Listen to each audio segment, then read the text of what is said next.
14e édition placée sous le signe de l'espoir, mais de l'espoir combatif, car il n'a jamais suffi d'attendre pour que les choses adviennent.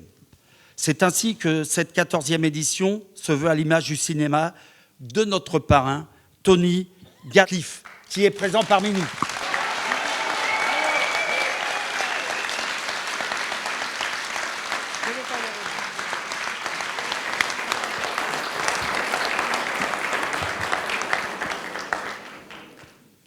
C'est vraiment un beau moment. C'est rare les bons moments. Quand on est content d'être quelque part et qu'on se sent utile. L'important, quand on fait un métier comme celui que je fais, c'est de se sentir utile, jamais inutile. Pour ce soir, je suis très très heureux de déclarer ouvert le 14e festival des visions sociales. Pour cette édition 2016, nous avons choisi un parrain qui nous semble nous ressembler. C'est Tony Gatliff. C'est un cinéaste reconnu mondialement, qui a été récompensé par une palme en 2004. Et nous l'avons choisi parce que c'est un cinéaste qui se bat pour la liberté, qui se bat pour rendre visibles celles et ceux qu'on peut appeler les invisibles. C'est un cinéaste engagé, qui lutte dans ses expressions cinématographiques et dans ses engagements citoyens pour un monde plus juste et plus solidaire et plus libre.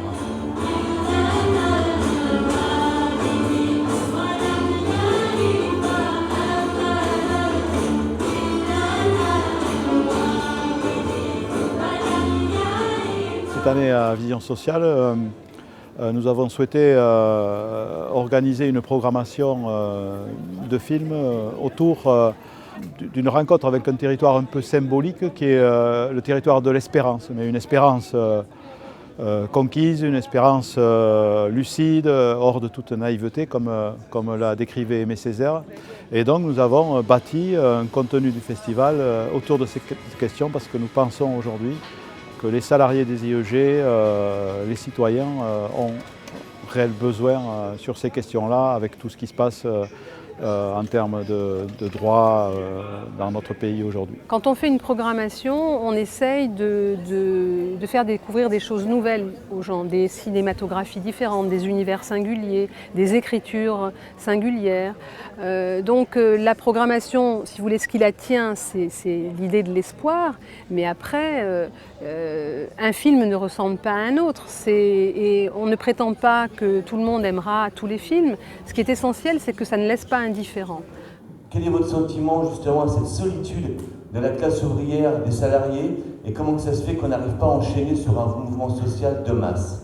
Dans une salle de cinéma, c'est quand même un espace où on peut vivre des émotions ensemble, et le fait de discuter après, ça permet c'est comme une agora, quoi. C'est un des endroits, c'est sans étiquette, on va pas forcément dans un parti, un syndicat, etc. Tout le monde peut être là, vivre un moment ensemble. Bon, certes, on ne fait pas une lutte de 2 ans, mais au moins on la vit au cinéma, et après on peut partager à partir de ce ressenti-là. Je trouve que comme forme de rencontre, c'est assez fabuleux. Il faut défendre le cinéma d'auteur parce que c'est d'une part le seul à porter ces questions sociales en haut de l'affiche, mais aussi parce que nous avons à apprendre de chaque civilisation, de chaque de tout le monde. Et c'est la pluralité, la diversité qui va permettre de se construire une pensée et aussi qui va nous permettre de nous engager et de faire en sorte que le monde de demain soit plus conforme à nos aspirations profondes.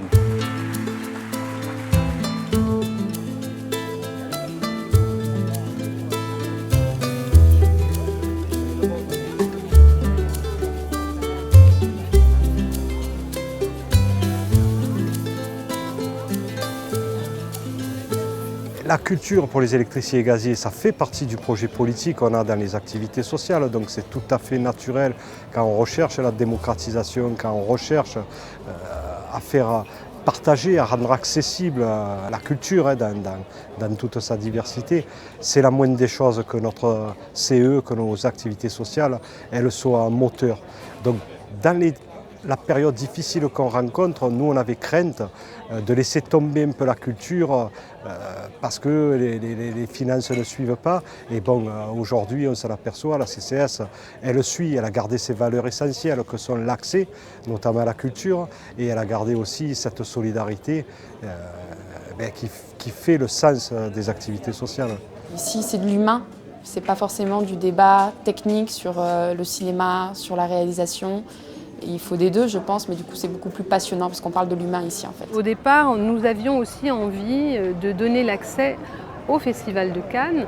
Les visions sociales, effectivement, se déroulent à la Napoule, mais on lance des passerelles avec le festival officiel, avec les différentes sélections, la quinzaine des réalisateurs, la semaine de la critique, l'ACID, les sélections de l'ACID. À la fois les bénéficiaires de la CCS vont dans ces différentes sélections et puis ils viennent chez eux, je dirais, à Vision Sociale, où c'est plus peut-être, ils se sentent peut-être plus à l'aise. Mais nous, ce que l'on désire aussi, c'est qu'ils aient accès à ce cinéma, puisque on parle souvent des paillettes à Cannes, mais il n'y a pas que les paillettes à Cannes, il y a aussi de très bons films, d'excellents réalisateurs, et c'est vers ça qu'on les conduit. Et ce que l'on favorise aussi, c'est la médiation entre ces différentes sélections. Ils sont accueillis par ces sélections, et ça c'est extrêmement important, que les bénéficiaires se sentent accueillis. Du coup, ça brise un peu la glace et ça permet peut-être d'apprécier un film différemment.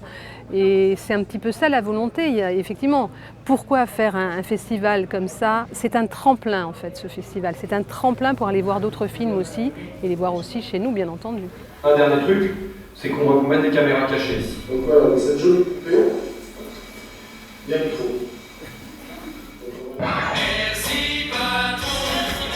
Moi, ce que je fais, ça veut éduquer à une culture de lutte quand même, et de dire qu'on peut aller à la bagarre, et quand on va aller à la bagarre, on peut gagner aussi, mais que pour ça, il faut peut-être mettre un peu de fantaisie dans la lutte pour qu'on ait envie de jubiler en le faisant, quoi. Ça montre que le monde est en train de changer, notre monde est en train de changer, et que le social est en train de prendre la place qu'il mérite dans le milieu du cinéma, qui est quand même un milieu fermé et qui est un milieu bourgeois, comme vous savez. Hein. Je pense que peut-être on a une chance que le social sauvera le monde, que le social dépassera la politique, dépassera l'argent, le pouvoir de l'argent.